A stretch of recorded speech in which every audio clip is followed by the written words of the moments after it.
বিসমিল্লাহির রহমানির রহিম। CSL training এর পক্ষ থেকে সবাইকে স্বাগতম। আজকের লেকচারে আমরা যেটা দেখব সেটা হলো যে কিভাবে ESXi 6.0 ইনস্টল করা যায় আর কি। তো আমরা যেহেতু আমাদের ল্যাব এনভায়রনমেন্টে আমরা ভার্চুয়াল এনভায়রনমেন্ট ব্যবহার করব, তো সুতরাং আমাদের সমস্ত কাজগুলোই করব আমরা ভিএমআর ওয়ার্কস্টেশনে আর কি। তো প্রথমে আমাদের যেটা করতে হবে সেটা হলো ভিএমআর ওয়ার্কস্টেশনে আমরা একটা ESXi 6.0 জন্য একটা ভার্চুয়াল গেস্ট মেশিন আমরা ক্রিয়েট করব আর কি। তো আমাদের এই ল্যাবটা করার জন্য আমরা ব্যবহার করব ভিএমওয়ার্ক ওয়ার্কস্টেশন প্রো অর্থাৎ ভিএমওয়ার্ক ওয়ার্কস্টেশন 12। তাই প্রথমে আমরা ভিএমওয়ার্ক ওয়ার্কস্টেশন রান করার পরে তো এখানে আমরা একটা ফার্স্টে ভার্চুয়াল মেশিন ক্রিয়েট করব আর কি। তো ক্রিয়েট নিউ ভার্চুয়াল মেশিন, এখানে দেখতে পাচ্ছেন যে টিপিক্যাল আছে, কাস্টম আছে, আমরা এখানে কাস্টম অপশনটা ব্যবহার করব আর কি। নেক্সট দেন, তো নেক্সট দেওয়ার পরে আমার হার্ডওয়্যার কম্পাটিবিলিটি এখানে আমরা 12 রাখবো আর কি। আর আমাদের এখানে দেখতে পাচ্ছেন যে আমাদের এই ভিএমওয়ার্ক ওয়ার্কস্টেশন 12 এর যেটা লিমিটেশন আছে সেটা হলো 64 GB memory, 16 processor, 10 network adapter এবং 8 TB ডিস্ক। তো এখানে এনাফ রিসোর্স দেওয়া আছে, সুতরাং আমাদের রিসোর্স নিয়ে কোনো সমস্যা হবে না আর কি। তো আমরা এবার নেক্সট দিয়ে আগাই। তো এখানে ইনস্টলার ডিস্ক অর্থাৎ যেখানে আমার ESXi আইএসও থাকবে আর কি। তো ESXi এর আইএসও আমরা এটার পরবর্তীতে আমরা দেখাই দেবো আর কি। অথবা আপনি যদি ফিজিক্যালি ডিস্ক দেখা দিতে চান তাহলে ফিজিক্যালি ডিস্ক দেখালে উপরটা আমরা দিয়ে দেখাতে পারি আর কি। অথবা যদি আপনার আইএসও ফাইল থাকে তাহলে আইএসও ফাইল আমরা এখান থেকে আমরা দেখাতে পারি আর কি। তো আমরা পরে দেখাই দেবো আর কি। আমরা আইএসও ফাইল হিসেবে সেট আপ করবো এখানে, তো এখানে আমরা আইএসও ফাইলটা পরবর্তী দেখাই দেবো আর কি। এরপর নেক্সট দেন, নেক্সট দেওয়ার পরে এখানে দেখতে পাচ্ছেন যে বিভিন্ন ধরনের অপারেটিং সিস্টেম আছে। তো আমরা এখান থেকে আমাদের ভিএমআর ESXi, এই ভিএমআর ESXi এর জন্য ডেডিকেটেড একটা আপনার অপারেটিং সিস্টেম এবং এটার ভার্সন আছে আর কি। তো আমরা এখানে ব্যবহার করব লেটেস্ট ভার্সন অর্থাৎ ভিএমআর ESXi 6। তো এখান থেকে ভিএমআর ESXi 6 সিলেক্ট করার পরে আমরা নেক্সট দেব। এখানে আপনার ভার্চুয়াল মেশিন নেম, তো আমাদের ক্লাস্টারে আমাদের 3টা ভার্চুয়াল মেশিন আমরা রেডি করব আর কি। তো আমাদের এটা যেহেতু ফার্স্ট ESXi হোস্ট, সুতরাং আমরা এখানে দেব হচ্ছে ESXi আমরা 1 দিতে পারি আর কি, অর্থাৎ ESXi 1 আমাদের ভার্চুয়াল মেশিনটার নাম। আমরা সেকেন্ড ভার্চুয়াল মেশিনটা দিব ESXi 2, থার্ড ভার্চুয়াল মেশিনটা দিব আমরা ESXi 3। এবার আমরা নেক্সট দিতে পারি। এখানে হচ্ছে কতগুলো ভার্চুয়াল প্রসেসর আমরা এই ESXi এর জন্য আমরা অ্যাসাইন করব আর কি। তো এখান থেকে আমরা 2টা ভার্চুয়াল প্রসেসর আমরা দিতে পারি আর কি। যদিও এটা নির্ভর করবে আপনার কতগুলো ভিএম আপনি ওয়ার্কস্টেশনের উপর আপনি ক্রিয়েট করবেন আর কি। তাই আপনার ফিজিক্যাল সার্ভারে যতগুলো প্রসেসর থাকবে সেই প্রসেসরের উপর ভিত্তি করে আপনি আপনার এই হোস্ট মেশিনে আপনি প্রসেসর দিবেন আর কি। তা আমরা এখানে আমাদের ল্যাব এনভায়রনমেন্টে আমরা টেস্টিং এর জন্য আমরা এখানে 2টা ভার্চুয়াল প্রসেসর আমরা অ্যাসাইন করব আর কি। তো এবার আমরা নেক্সট দিব। এরপরে এখানে দেখতে পাচ্ছেন যে মেমোরি অপশন, যেখান থেকে আপনার ফিজিক্যাল সিস্টেম থেকে আপনি কতটুকু মেমোরি আপনি এই মেশিনের জন্য অ্যাসাইন করবেন আর কি। তো যেহেতু ESXi হোস্টের রিকমান্ডেড মেমোরি হচ্ছে আমার 4 GB, তো যখন আমরা কোনো ESXi হোস্টের উপর কোনো ভিএম ক্রিয়েট করব, তো তাহলে আমাদের ফিজিক্যাল মেশিন বা ESXi যথেষ্ট মেমোরি থাকতে হবে আর কি। তো এই জন্য আমরা এখানে মেমোরিটা বাড়াই রাখি, অর্থাৎ আমাদের মেমোরিটা আমরা এখানে 8 GB করে দেবো আর কি। এখানে দেখতে পাচ্ছেন 8 GB, অর্থাৎ যত আপনার ভিএম এ যত মেমোরি দরকার হবে সে ফিজিক্যাল মেশিন থেকে সে নিবে আর কি। সুতরাং এখানে পর্যাপ্ত মেমোরি আপনাকে থাকতে হবে আর কি। এবার আমরা নেক্সট দিব। এটা হচ্ছে নেটওয়ার্ক টাইপ। নেটওয়ার্ক টাইপে হচ্ছে এখানে বিভিন্ন ধরনের অপশন আছে। তো এখানে আমরা দিব হচ্ছে ব্রিজ নেটওয়ার্ক। ব্রিজ নেটওয়ার্ক কেন? যেহেতু আমাদের এই ভার্চুয়াল গেস্ট মেশিনগুলো সরাসরি আমাদের ফিজিক্যাল নেটওয়ার্কের সাথে কমিউনিকেট করবে, সেজন্য আমরা ব্রিজ নেটওয়ার্ক দেখব। এখানে দেখতে পাচ্ছেন যে grip the guest operating system direct access to external ethernet network. তার মানে আপনার এই গেস্ট মেশিন যদি আপনার এক্সটার্নাল যে নেটওয়ার্ক অর্থাৎ ফিজিক্যাল নেটওয়ার্কের সাথে কমিউনিকেট করতে গেলে আমরা কি করব, ব্রিজ সিলেক্ট করব আর কি। আচ্ছা, আমরা এই ব্রিজ সিলেক্ট করার পর আমাদের এই মেশিনগুলোকে বলা হচ্ছে কি, the guest must have it's on IP address on the external network, অর্থাৎ এক্সটার্নাল নেটওয়ার্কের সাথে মিল রেখে আপনার গেস্ট মেশিনে কি একটা আইপি লাগবে আর কি। ওকে, যদি নেট ব্যবহার করেন তাহলে আপনার সিস্টেমে 2টা ইন্টারফেস থাকতে হবে আর কি। সেক্ষেত্রে আমাদের কি নেটের যে কনসেপ্ট, অর্থাৎ আমাদের একটা এক্সটার্নাল নেটওয়ার্ক লাগবে এবং একটা ইন্টারনাল নেটওয়ার্ক লাগবে আর কি। তো আমাদের এই মেশিনটাকে যদি আপনি ইন্টারনাল নেটওয়ার্ক হিসেবে ব্যবহার করতে চান তাহলে আমাদের কি, তাহলে আমাদের এখানে একটা আলাদা একটা ব্লকের আইপি লাগবে এবং আপনার এক্সটার্নাল নেটওয়ার্কে আলাদা একটা ব্লকের আইপি লাগবে। দেন আমাদের নেটওয়ার্ক অ্যাড্রেস ট্রান্সলেশন বা নেট আমাদের মেকানিজমে কাজ করবে আর কি। ওকে, এখানে হচ্ছে আপনার হোস্ট অনলি নেটওয়ার্ক, অর্থাৎ আপনি যখন কোনো virtual machine to virtual communicate করবেন আর কি। সাপোজ আমি যদি এখানে একাধিক ভিএম ক্রিয়েট করি, তো একাধিক ভিএম এর ভিতরে কমিউনিকেট করার জন্য আমাদের লাগবে হচ্ছে ইউজ হোস্ট অনলি নেটওয়ার্ক আর কি। সেক্ষেত্রে আমাদের কোনো বাইরের নেটওয়ার্কের সাথে আমরা কোনো কমিউনিকেট করতে পারবো না আর কি। আর এখানে দেখতে পাচ্ছেন সেটা হচ্ছে ডু নট নেটওয়ার্ক অপশন, অর্থাৎ তার মানে আপনার নেটওয়ার্ক অপশনটা থাকবে না আর কি। তো আমি ফার্স্টে বলেছি আমরা এখানে ব্যবহার করবো হচ্ছে ব্রিজ নেটওয়ার্কিং। তো এরপরে আমরা নেক্সট দিয়ে আগাই। তো এখানে ডিফল্ট আইও কন্ট্রোলার যেটা আছে আমরা দিব। এখানে disk type virtual disk type যেটা আছে এখানে রিকমেন্ডেড করে ইসকাজি দিয়ে আমরা আগাবো। এখানে ক্রিয়েট নিউ ভার্চুয়াল ডিস্ক, অর্থাৎ আমরা প্রসেসর অ্যাসাইন করছি, আমরা মেমোরি অ্যাসাইন করছি, নেটওয়ার্ক অ্যাসাইন করছি। এখন যেটা লাগবে সেটা হচ্ছে হার্ড ডিস্ক, অর্থাৎ আমাদের এই ইএসএক্সআই হোস্টে আমরা কতটুকু হার্ড ডিস্ক দেব এবং সেটা আমাদের এই ভিএমওয়ার্ক ওয়ার্কস্টেশন থেকে কি পরিমাণ হার্ড ডিস্ক শেয়ার করবে। অর্থাৎ আমাদের ফিজিক্যাল ডিস্ক থেকে একটা নির্দিষ্ট পরিমাণ ভার্চুয়াল হার্ড ডিস্ক আমরা কি করব, এই ইএসএক্সআই হোস্টে আমরা অ্যাসাইন করবো আর কি। যেমন নেক্সট দিই। এখন ডিফল্ট হচ্ছে ইএসএক্সআই হোস্টের জন্য রিকমেন্ডেড সাইজ হলো 40 জিবি, অর্থাৎ এই 40 জিবি আমার ইএসএক্সআই হোস্ট সে ইনস্টলেশনের জন্য ব্যবহার করবে আর কি। অর্থাৎ আমরা যখন কোনো ভিএম ক্রিয়েট করব এই 40 জিবির উপরে ক্রিয়েট হবে আর কি। এখানে দুইটা অপশন ব্যবহার করা হয়েছে, একটা হচ্ছে অ্যালাউ অল ডিস্ক স্পেস নাও। তো যদি আমি এই টিকটা দিই তাহলে এই 40 জিবি ডিস্ক কিন্তু সে ডেডিকেটেড ভাবে কি ফিক্স করে দেবে, অর্থাৎ স্ট্যাটিক ডিস্ক হিসেবে ব্যবহার করবে। ফিউচারে আপনি এই 40 জিবির ভিতর কোনো অ্যাপ্লিকেশন আপনি রাখতে পারবেন না আর কি। আবার আপনার সিস্টেমে যদি 40 জিবি ডিস্ক অ্যাভেলেবেল না থাকে, তো সেক্ষেত্রে আপনার এই ডিস্কটা ক্রিয়েট হবে না আর কি। তাহলে আমরা এক্ষেত্রে ডাইনামিক্স ডিস্ক ব্যবহার করবো আর কি। অর্থাৎ আমরা টিকটা তুলে দেবো যে যতটুকু আমার ডিস্ক দরকার হবে এখানে ততটুকুই ব্যবহার হবে আর কি। ওকে, এরপরে এখানে দেখতে পাচ্ছেন যে স্টোর সিঙ্গেল ফাইল এবং কি মাল্টিপল ফাইল। তো সিঙ্গেল ফাইল আমরা তখনই দিব যে যখন আমাদের ভার্চুয়াল মেশিনটা আমরা মুভ করব বা আমাদের ব্যাকএন্ডে ফাইল সিস্টেম যদি এনটিপিএস হয় তাহলে আমরা সিঙ্গেল ফাইল দেব। আর যদি ব্যাকএন্ডে ফাইল সিস্টেম যদি আমাদের FAT32 হয় তাহলে এখানে মাল্টিপল ফাইল দেবো আর কি।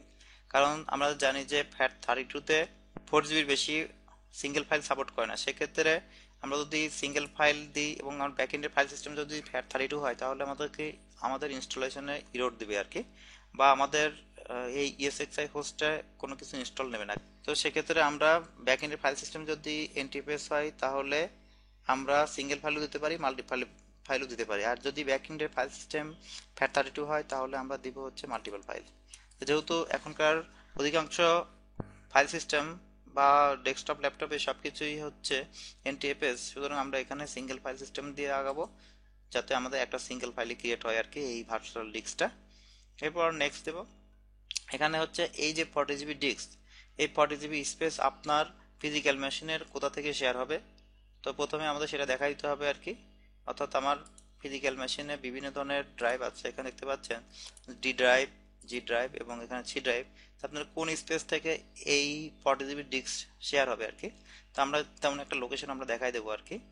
যে সাপোজ আমরা এখানে ভিএম নামে একটা ফোল্ডার করি, এসএক্সআই ফোল্ডার, এসএক্সআই ইমেজ নামে একটা ফোল্ডার করি। তো এসএক্সআই ইমেজে এখানে তো আমরা রাখি টেস্ট মেশিনগুলো। অর্থাৎ আমাদের এই ডি ড্রাইভ পার্টিশন থেকে আমাদের এই 40 জিবি ডিস্ক হচ্ছে আমাদের শেয়ার হবে আর কি। তো এরপর আমরা নেক্সট পেজ করি। এখানে আপনার সামারি দেখতে পাচ্ছেন, অর্থাৎ আপনি যদি কোনো কিছু কাস্টমাইজ করতে চান তাহলে আমরা এখানে কাস্টমাইজ দিয়ে আমরা এখানে করতে পারি আর কি। সাপোজ আমাদের যদি একাধিক নেটওয়ার্ক ক্যারেক্টার দরকার হয় তাহলে আমরা এখানে অ্যাড প্রেস করে আমরা ইয়েস প্রেস করে এখানে আমরা নেটওয়ার্ক অ্যাডাপ্টার আমরা কি অ্যাড করতে পারি আর কি। তো এখানে দেখতে পাচ্ছেন যে একাধিক নেটওয়ার্ক অ্যাডাপ্টার অ্যাড হয়েছে আর কি। আমাদের মেমোরি যদি বাড়ানো বা কমানো দরকার হয় তাহলে এখানে আমরা কি মেমোরি বাড়ানো বা কমানো যেতে পারে আর কি। প্রসেসর আমরা বাড়াইতে বা কমাইতে পারি আর কি। আমাদের যখন আমরা ইএসএক্সআই হোস্ট কনফিগার করব তখন আমাদের এই অপশনটা অবশ্যই এনাবল থাকতে হবে, অর্থাৎ এটা হচ্ছে নেস্টেড ভার্চুয়ালাইজেশন। অর্থাৎ আপনি যদি কোনো ভার্চুয়াল মেশিনের উপর আবার যদি কোনো ভার্চুয়ালাইজেশন করতে চান তাহলে অবশ্যই আমার কি এই অপশনটা আমাদের কি এনাবল থাকতে হবে আর কি। ওকে, এরপর হচ্ছে আমার ইউএসবি এখানে দেখতে পাচ্ছেন যে ইউএসবি কন্ট্রোলার আমার 2.0 তে আমরা এখান থেকে 3 দিতে পারি, অর্থাৎ আমাদের লেটেস্ট যে ইউএসবি 3 তাহলে সাপোর্ট করবে আর কি। ওকে, ডিসপ্লে এখানে আপনার দেখতে পাচ্ছেন যে 3D গ্রাফিক্স আছে বা স্পেসিফিক রেজুলেশন আছে, আপনি এখানে সেট করতে পারেন আর কি। তাহলে আমাদের মোটামুটি কনফিগারেশন ডান, এবার আমরা ক্লোজ করতে পারি এবং ফিনিশ দিতে পারি আর কি। তো ফিনিশ দিলে এখানে দেখতে পারবেন একটা ESXi 1 এর গেস্ট মেশিন ক্রিয়েট হয়েছে আর কি। এখন আমরা কি করব, এখন আমাদের ওয়েসটা আমরা দেখাই দেবো আর কি, অর্থাৎ আমাদের আইএসও ফাইলটা কোথায় আছে আর কি। তো এডিট ভার্চুয়াল মেশিন, আমরা এখান থেকে সিডি ডিভিডি দেখানোর পরে এখান থেকে আমরা দুইটা দেখাতে পারি, একটা হচ্ছে ফিজিক্যাল ডিস্ক, যদি আপনার ফিজিক্যাল ডিস্ক বা ডিভিডি থাকে তাহলে আমরা এটা দেখাবো। আদারওয়াইজ আপনার যদি আইএসও ফাইল থাকে তাহলে আমরা আইএসও ফাইল সিলেক্ট করে আমরা ব্রাউজ করে আমাদের আইএসও ফাইল যেখানে আছে সেই লোকেশন থেকে আমরা আইএসও ফাইলটা দেখাইতে পারি আর কি। তো এখান থেকে আমি সফটওয়্যার থেকে আমার ভিএমওয়্যার ভিস্পিয়ার, অর্থাৎ আমরা এখান থেকে আমাদের ESXi 6 এর আইএসও ফাইলটা আমরা দেখাইতে পারি আর কি। এবার ওকে দিলে এখানে দেখতে পাচ্ছেন যে আমার এই অপশনটা সিলেক্ট হয়েছে আর কি, অর্থাৎ ডি পার্টিশন থেকে আমাদের আইএসওটা সিলেক্ট হয়েছে আর কি। এরপর আমরা এখানে কি রান করতে পারি, অর্থাৎ পাওয়ার অন দিলে এখানে দেখতে পাচ্ছেন যে আমাদের ইনস্টলেশন মেনু আসছে আর কি। তো আমরা এখানে ইনস্টল ESXi 6.0 এটা ইন্টারপ্রেস করলে আমাদের এখান থেকে ইনস্টলেশন শুরু হবে আর কি। তো আমরা এখানে ইনস্টল দিব। এখানে দেখতে পাচ্ছেন যাবতীয় ড্রাইভার এবং বিভিন্ন মডিউল লোডিং হচ্ছে আর কি। এখানে দেখতে পাচ্ছেন যে আমাদের কনফিগারেশনে আমরা যে দুইটা প্রসেসর এখানে অ্যাসাইন করছিলাম, যে আমাদের দুইটা প্রসেসর এখানে দেখতে পাচ্ছেন যে ইন্টেল জিওন CPU 2.4 GHz এর আর কি, এবং এর 8 GB বাইট মেমোরি অর্থাৎ 8 GIB মেমোরি এখানে আমরা অ্যাসাইন করেছিলাম, সেটা সামারি এখানে দেখতে পাচ্ছেন আর কি।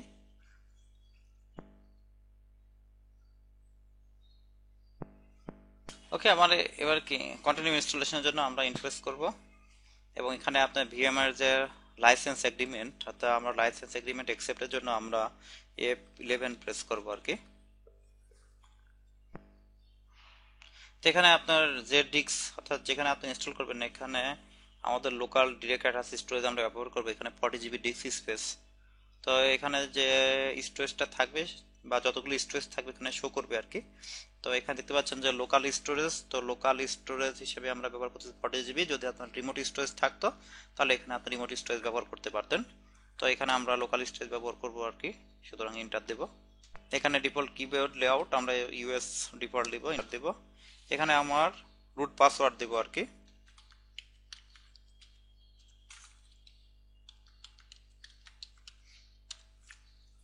আমার এখানে 6 ক্যারেক্টারে আমরা পাসওয়ার্ড দিব আর কি, দেন আমরা প্রেস করব। ওকে, এবার কনফার্ম ইনস্টলেশনের জন্য আমরা F11 প্রেস করব। এখানে দেখতে পাচ্ছেন ইনস্টলিং স্টার্ট হয়েছে আর কি।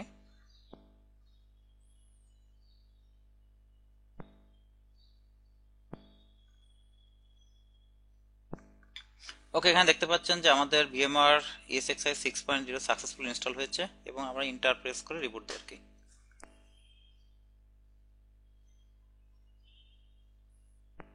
ওকে, এখানে দেখতে পাচ্ছেন যে আমাদের ইনস্টলেশন কমপ্লিট, এবং এখানে আমাদের কনফিগারেশন মেনু আসছে আর কি, অর্থাৎ এখান থেকে আমরা F2 প্রেস করে আমরা কাস্টমাইজ করতে পারি।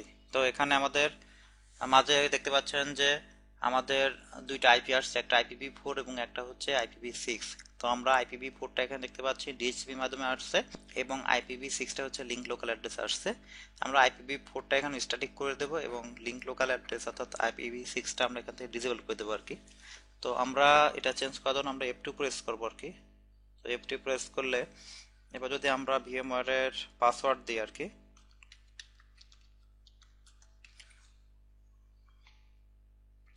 তো VMware পাসওয়ার্ড দিলে আপনি এখানে লগ ইন করতে পারবেন। তো এখানে আইপি চেঞ্জ করার জন্য আমরা এখান থেকে ম্যানেজমেন্ট নেটওয়ার্কে যাব, কনফিগার ম্যানেজমেন্ট নেটওয়ার্ক, এবার এখানে ইন্টারফেস করলে এখানে দেখতে পাচ্ছেন নেটওয়ার্ক অ্যাডাপ্টার, অর্থাৎ আমরা যে নেটওয়ার্ক অ্যাডাপ্টার অ্যাড করেছিলাম এখানে দেখতে পাচ্ছেন সেই নেটওয়ার্ক অ্যাডাপ্টার আর কি। তো আমরা এখানে যাব হচ্ছে IPv4 কনফিগারেশন। তো IPv4 কনফিগারেশনে যাওয়ার পরে এখানে দেখতে পাচ্ছেন যে মাঝে এখানে সিলেক্ট আছে, অর্থাৎ ইউজ ডাইনামিক আইপি এখানে ইউজ হচ্ছে আর কি। তো আমরা এটা নিচেটা সিলেক্ট করব। আমরা কিবোর্ড থেকে স্পেস বার প্রেস করলে এখানে সেট স্ট্যাটিক আইপি অ্যাড্রেস, এবং আমরা এখানে স্ট্যাটিক আইপি অ্যাড্রেসটা আমরা চেঞ্জ করে দেবো আর কি। অর্থাৎ আমরা এখানে আমরা দিব হচ্ছে 172.25.11. আমরা এখানে ফার্স্ট ESXi হোস্টের জন্য ব্যবহার করব 201 এবং গেটওয়ে আমাদের থাকবে 172.25.11.1। এবার আমরা ইন্টারপ্রেস করব। ইন্টারপ্রেস করলে এখানে ডান পাশে দেখতে পাচ্ছেন যে আমাদের আইপিটা চেঞ্জ হয়েছে আর কি। এবার আমরা IPv6 অপশনে যাব। তো IPv6 অপশনে আমরা এটা ডিসেবল করে রাখবো। এখানে দেখতে পাচ্ছেন যে ইউজ হচ্ছে লিঙ্ক লোকাল অ্যাড্রেস, তো আমরা উপরটা ডিসেবল করে দেবো আর কি, অর্থাৎ স্পেস বার প্রেস করে আমরা ডিসেবল করে দেবো আর কি। দেন আমরা এন্টার দিয়ে বেরোয় আসবো আর কি, যে আমার IPv6টা ডিসেবল হচ্ছে আর কি। এখন আমরা ডিএনএস কনফিগারেশন, যদি আপনি ডিএনএস কনফিগারেশন এই মুহূর্তে করতে চান তাহলে করতে পারেন, অথবা আমরা চাইলে আমরা vSphere ক্লায়েন্টে লগ ইন করেও করতে পারি আর কি। যদি করার দরকার হয় তাহলে আমরা এখানে ইন্টারপ্রেস করে এখানে দেখতে পাচ্ছেন প্রাইমারি ডিএনএস। তো প্রাইমারি ডিএনএস আমাদের যে ডিএনএস বা অ্যাক্টিভ ডিরেক্টরি আমরা ব্যবহার করব, তো সেখানে 172.25.11.100 ব্যবহার করব। আর যদি অল্টারনেটিভ ডিএনএস থাকে বা পাবলিক ডিএনএস ব্যবহার করতে চান তাহলে আমরা এটা রাখবো আর কি। হোস্ট নেম ESXi এর default host name local host, তো আমরা এখানে আমরা দিতে পারি ESXi1.cslcbt.com, অর্থাৎ আমাদের হোস্ট নেম হলো ESXi1.cslcbt.com। আপনি চাইলে আপনার অফিস বা কোম্পানির নাম অনুযায়ী এখানে আপনি দিতে পারেন আর কি। ওকে, এবার আমরা কি ইন্টারফেস করলে এটা সেভ হবে আর কি। এখানে দেখতে পাচ্ছেন ডান পাশে যে আমার হোস্ট নেম এবং প্রাইমারি ডিএনএস আমাদের এখানে চেঞ্জ হয়েছে আর কি। ওকে, আমাদের কাস্টম কনফিগারেশন মোটামুটি কমপ্লিট। এছাড়াও অনেক অ্যাডভান্স কনফিগারেশন আছে। এটা কনফার্মেশন বা চেক করার জন্য আমরা ইয়েস প্রেস করব, অর্থাৎ কিবোর্ড থেকে ওয়াই প্রেস করব আর কি। তো যখন ওয়াই প্রেস করবেন তখন কি একবার সিস্টেমটা আপনার রিস্টার্ট হবে আর কি, এবং রিস্টার্ট দেওয়ার পরে আপনার এই কাজগুলো কমপ্লিট হবে আর কি ম্যানুয়াল ওয়েতে।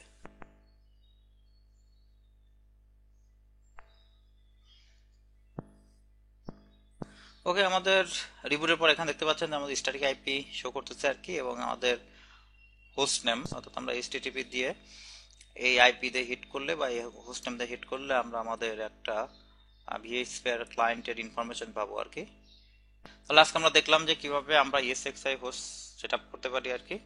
তো ESXi সেটআপের জন্য আমরা আমাদের ভার্চুয়াল ল্যাবে আমরা বেছে নিচ্ছি আর কি। তো ভার্চুয়াল ল্যাবে আমরা VMware ওয়ার্কস্টেশন 12 এর উপর এটা আমরা দেখলাম আর কি। তো আজকে আমরা আমাদের এই লেকচারের শেষ পর্যায়ে চলে এসেছি আর কি। পরবর্তী লেকচারে আমরা যেটা আলাপ করব সেটা হলো এই VMware ESXi হোস্টকে আপনি কিভাবে ম্যানেজ করবেন আর কি। তো ম্যানেজের জন্য আমাদের যেটা করতে হবে সেটা হচ্ছে vSphere ক্লায়েন্ট ইনস্টল করতে হবে, দেন আমরা এটাকে ম্যানেজ করতে পারবো আর কি। তো আজকের লেকচারের এই পর্যন্তই। CSL ট্রেনিং এর পক্ষ থেকে সবাইকে ধন্যবাদ। আল্লাহ হাফেজ।